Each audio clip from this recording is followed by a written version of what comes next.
speak to you about a matter of importance to everyone and all of us. Medic! Medic!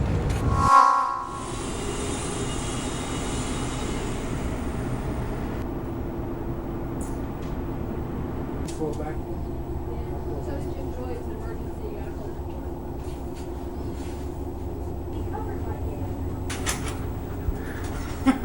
Hello? Hello.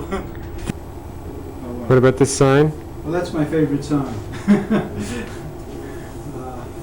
There's so many ways where we use radiation to help us. And it's inconceivable to me that people think it's such a terrible thing.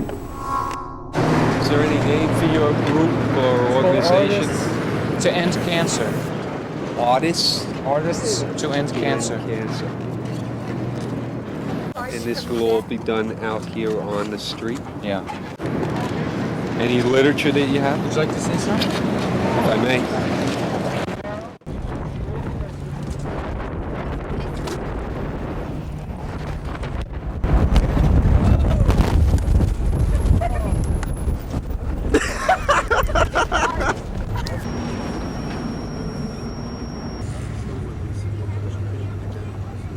The federal government is insisting that if they authorize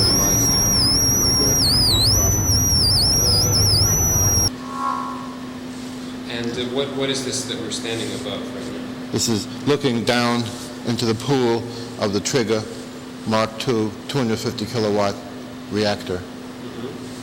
What is this reactor going to be used for? I guess that's a good place to start. What's that? And the T stands for training, R stands for research, I stands for isotopes, and the GA stands for General Atomic, the manufacturer of this system. An initial main application will be in training of nuclear engineers in the fundamentals of reactor construction, behavior, operation. I find this subject is very serious. It's making me a little delirious. I don't know what word to say. I know the reactor's not on, but somehow it's just as difficult for me to relate to people in front of the meeting hall where there should be some positive quality of life. The Board of Health was represented at the City Council hearings in 1970, and the EPA, all the agencies, federal, city, and state, all approved this reactor as totally safe. We have the heat exchanger and the water handling system. This is the heat exchanger. It's a closed loop from the pool through here and back out. We had a few leaks in some of the tubes, so the heat exchanger is out right now for repair.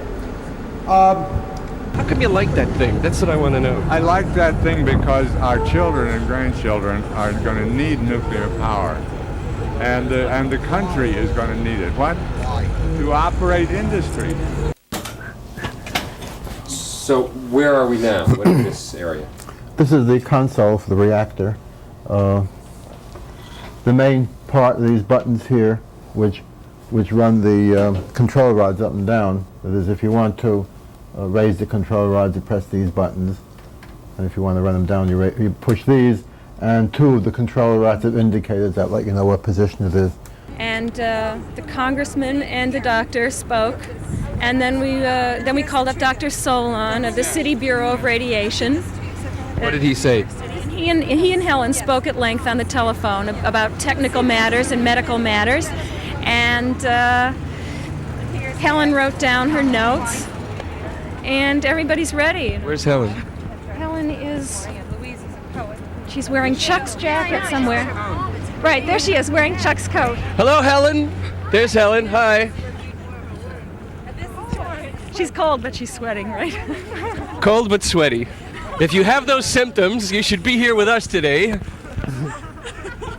There are many other medical things that can be done with this reactor, which in a way can be said to be a benefit for the risks that the community may have to take if there is such a thing as a risk for the community. Have you got any symptoms? I have thousands of symptoms. Are they real or imagined? That's the problem. I better examine Isn't you. it? You better examine me. That'll be terrific. So what are you going to do now? I'm going to talk about the dangers of having a reactor right in the middle of New York. It's insane. Medically contraindicated. Is it on now? No, it hasn't been started yet, but they want to start it. It's just a typical example of government and scientists' irresponsibility towards the public health of the world. And putting a reactor in the middle of New York is the ultimate in insanity. Yeah, I agree. Yeah. I agree. That'll help the population. Explosion! Now, what it's recording now is background radiation. That's around all the time. We're always exposed to radiation. There's cosmic radiation, there's radioactive material in the walls, there's radioactive materials in our bodies. And as soon as this goes above a certain preset level, it will indicate giving a audible and a visual alarm.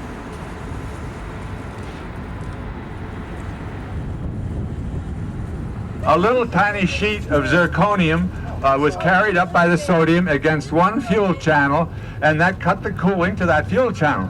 Well, and left it critical for a year. They left that reactor critical for a year. Critical doesn't mean a thing. They dropped the fuel rod and it fell on the floor, polluted the whole environment for something like 7 or 8 months. Look, this one here has leaks in the cooling tower. That's crazy. Nuclears are bad. You don't know what you're talking about, and I would like... Immobilize a nuclear plant, then why should we let them be built? This is not a nuclear plant. This is a research reactor to find out just how to improve the nuclear plant. See, nuclear power means war. Sun power means peace, and that's why on May 3rd, all over the country, we're celebrating Sun Day, a day to honor what kind of a civilization we can have if we abandon nuclear power. $430 billion a year is spent on armaments in the world, when 2/3 of the world's children are malnourished and starving. There's no possibility of meltdown, core meltdown in this reactor. No, there isn't. The core meltdown problem, if it exists only for power reactors. It's a question of power density. I see. The power density here is so low. By power density, I mean the power per, let's say, cubic foot of reactor is so low that no matter what happened, one worries about losing the coolant. You could put all the explosives you want in that tank and blow it up, and probably nobody will ever feel it, because it's designed practically earthquake-proof, at least for earthquakes of 4 or 5 on a Richter scale. Congressman Weiss. Let's congregate with Congressman Weiss. And need to suffice to hear about Congressman Weiss. Hello, how you doing? What are you doing here today? What is this? You look great. Look at this. You're freezing? Yes. Man, let me get my wires straight. That's what we want to do. Okay. I'm participating in this protest demonstration by the Artists to End Cancer in opposition to the proposed fueling, putting into operation the nuclear research reactor that Columbia University has on its campus. And the city has said no, it's not safe enough to do it in this kind of densely populated area, and so we're here in essence to support the city and to urge Columbia not to put the reactor into operation. Think it'll make a difference? Well, I must tell you that the community has been able to prevent its operation for these past 7 or 8 years that the reactor has been completed, and I think community efforts always make a difference. I don't think there's a problem at all with this reactor. There are many of these types of reactors all over the United States at all the major universities that have engineering schools, in many hospitals, some industries. You're a real booster of nuclear power. It's obvious from talking to you. Why do you think there's so much opposition to it? I think the reason there is so much opposition is because, I can answer your question in 2 parts. One, I'm really confused because it seems like a panacea. Nuclear power seems to me as to be a panacea. That's one of the reasons I'm kind of pro-nuclear, because it almost seems like it will solve all our problems. In fact, for example, I could give you a solution to all of New York City's problems. If they decided to build nuclear reactors in New York City rather than up in Buchanan, then we wouldn't have the cost of the transmission. It's very inefficient producing but why power. are people against it? Well, all you have to do is go up to Buchanan, New York, and walk around. The trees are green, the grass is green. Yeah, but what about here in Manhattan, where people are against this reactor? That's because of their ignorance. Over the years, the public has become more and more aware of the danger of nuclear power and of radioactivity. What is the real security problem in a place like this? Is it the reactor itself or somebody coming in from the outside? Well, security means protecting the reactor from what other people might do. We're legitimate and we're doing this, but we didn't give you any indication that we really were legitimate other than I spoke to you on the phone and then I called you back later and I'd given you a name. I mean, my name could be totally different. Well, the whole, as it started out, the whole idea was that it would be open and that people could come and see it and learn and understand about but nuclear considering the physics and climate of terrorism radiation. in the Well, that's why we never had this security before. You notice that our windows now are boarded up with steel plates. Like with this reactor, it would be impossible for a terrorist to get this fuel and take it out. Impossible? Absolutely impossible. Let's face it, everybody makes hypothesizes on these fantastic things. Tell me how he's going to get this radiation, get all the water out of the tank, then go down the tank and pick up a fuel element and walk out with it? Well, he won't even have the opportunity to pick up that fuel element when he will be dead. And let me introduce to you one of our featured speakers and our guest this afternoon, Dr. Helen Caldicott. Dr. Caldicott has been involved in this issue and effective and influential on 3 continents. People who work in the nuclear power industry are turning up with high rates of cancer now, much higher than we originally predicted. If there's a meltdown here because someone sabotages this reactor, those balloons will demonstrate where the radiation will go depending on the winds and who will get the cancer. And I've worked for years around these places. I've worked around reactors, around Cornell, for example, and never had any radiation even approaching what's considered the maximum permissible. And you're not worried at all about your exposure to this thing? You see, the problem that everybody makes is they are comparing with the only known data they have, and these are from large accidents or weapon explosions like Hiroshima or Nagasaki. At the chronic levels, we have been irradiating people medically at very, very high levels, 10 to 100 times higher than the permissible occupational levels, and we haven't seen these things occur yet. And from epidemiological studies, it appears that these kinds of medical exposures have not produced measurable detrimental effects. Does this reactor produce plutonium and cesium? There'd be a very small amount of plutonium produced, not very much. A little bit of plutonium will be made in this reactor too. Plutonium is the most poisonous element that we have ever discovered. We made it, man-made, named after Pluto, the god of the underworld. 1/1,000,000th of a gram, but probably much less, will give you a cancer if you breathe it into your lung. If you took a pound of it, and theoretically you can't do this, but if you could put a little piece in every person's lung on Earth, you'd kill every man, woman and child on Earth with a pound of plutonium. Do you know by the year 2020, this country is estimated to have made 30,000 tons of plutonium. This reactor will be used to teach students about nuclear power plants. Do you know that plutonium lasts for 500,000 years and it's not biodegradable? And if I die of a lung cancer caused by plutonium and I'm cremated, the smoke goes out the chimney to be breathed into somebody else's lung to give them lung cancer, ad infinitum for 500,000 years. Well, if you mean I wouldn't hold any radioactive material in my hand, but we do have plutonium sources here. We have enough plutonium around here, and we use it mixed with beryllium, which is a very toxic material, to make neutron sources to use on our subcritical reactor for our nuclear engineers to train with. We have many of plutonium, beryllium neutron sources here. Is the neutron source for this reactor that's in it now a plutonium? Yes. No, it's americium beryllium. That's what they use in the smoke detectors. That's right, americium, not the beryllium. Because if you ate the beryllium, it would be toxic. You could eat americium, it's not so bad. If you want to eat things like that. The one other question that concerns me, just thinking again about problems, is the transportation of the fuel rods. When they come, how do they arrive? Do they come across the George Washington Bridge in a truck? Fresh fuel is mildly radioactive, and there's not a problem. Fresh fuel? Fuel that's just been manufactured, never used. Once a fuel is used in the reactor, then it develops fission products. And the more you run it, the more fission products develop, the more radioactive it gets. So there's no problem bringing in fuel. How about taking it out? Well, that's a problem with power plants because they replace fuel, let's say roughly once a year.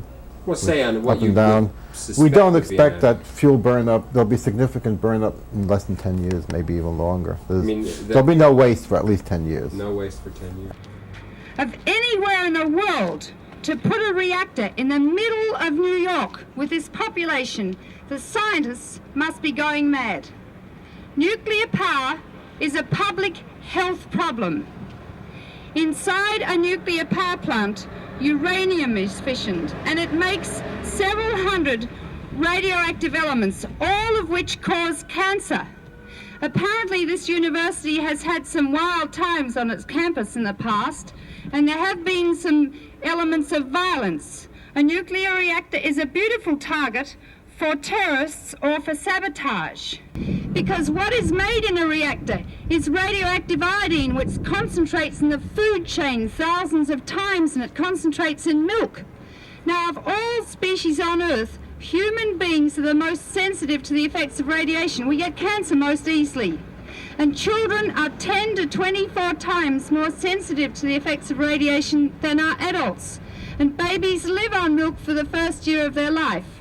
And if a baby drinks milk with radioactive iodine, it gets into its blood and it goes up to the thyroid gland in the neck, where one day that person might get a thyroid cancer. Strontium-90 will be made in this reactor. And if that gets into the milk and you drink milk, a baby drinks milk with it, it goes to the bone, where it can produce bone cancer, like Teddy Kennedy's son had 2 years ago. This is a dummy fuel element. This does not contain any fuel, and the real one cannot be opened up. But this, for the sake of illustration, This is can the be type opened. of fuel element that would It will come look in here. exactly like this, yes. There'll be this thing on top where a grappling tool can hang on to it, and a little pin in the bottom to sit in the bottom plate. And this is what the inside would look like. The main fuel element, the main fuel, would look like this, and this is 20% 235 uranium-235 and 238, alloyed with zirconium hydride, which gives it special safety properties. And then at each end of this fuel element, there's another little plug which is graphite, and it's used to reflect neutrons back into the fuel. So essentially, graphite reflector, the fuel, another graphite reflector, and the whole thing welded shut so that gases can't escape.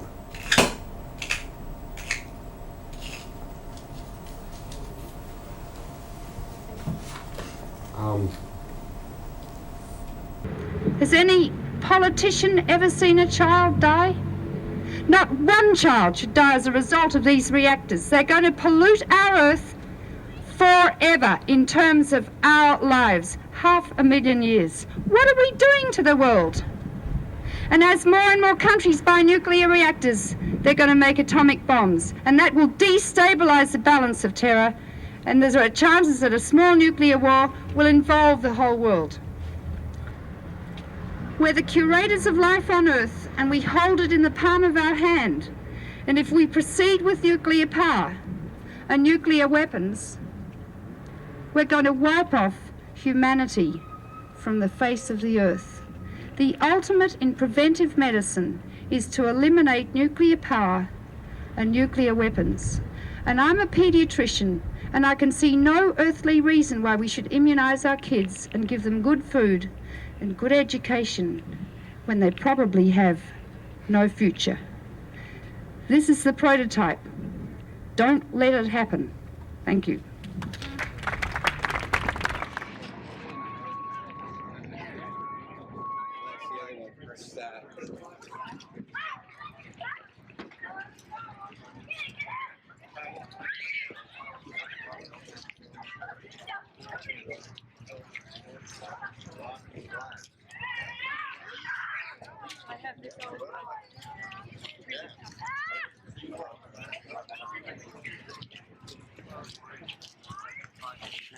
Thank you very much.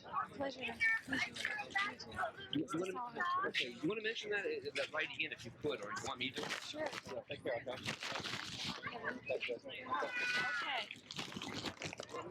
Yes, yes. Let's turn this, wait a second, let's turn this on. Yeah, I got it. Okay. Sure. I'm Assemblyman Ed Sullivan, and I would like to ask